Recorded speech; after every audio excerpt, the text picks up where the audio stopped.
మీన లగ్నం. ఈ లగ్నానికి యోగాధిపతి కుజుడు, బాధకాధిపతి బుధుడు. వీరు కూడా జల సంబంధమైన ఆలయాలను సందర్శించడం మంచిది. ఎందుకంటే మీనరాశి అంటేనే సముద్రం. అవును. చేప. పూర్తిగా చివరి రాశి, మోక్ష రాశి. అది మరో జన్మకు అంటే ఇంక చివరి ఘట్టం అయిపోతే ఇంకో జన్మకి కదా ఎలిజిబిలిటీ. అంటే రాబోయే జన్మను కూడా ఆ రాశి తర్వాత మళ్ళీ మేషం స్టార్ట్ అవుతుంది. అంటే ఈ జన్మ చివరి పరిస్థితిని కూడా తెలియజేస్తుంది. మీనంలో కేతు ఉంటే వాళ్ళ మోక్ష లగ్నంలో పుట్టినని అర్థం. అంటే జ్ఞానకారకుడు, మోక్షకారకుడు మీనంలో ఉండడం రాబోయే జన్మ ఉత్తమ జన్మను కూడా తెలియజేస్తుంది.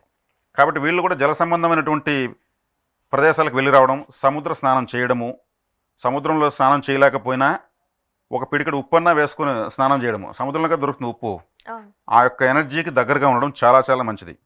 ఇంతకుముందుగా అనుకున్నట్టు మనకు వృశ్చిక లగ్నం వాళ్ళు ఎలాగైతే తిరుచెందూరు వెళ్ళేస్తే మంచిదని చెప్పాము, మేను లగ్నం రాసే వాళ్ళు కూడా తిరుచెందూరు ఆలయానికి వెళ్ళి రావడం చాలా మంచిది. ఎందుకంటే సముద్ర తీరంలో ఉన్నటువంటి సుబ్రహ్మణ్యేశ్వరుడు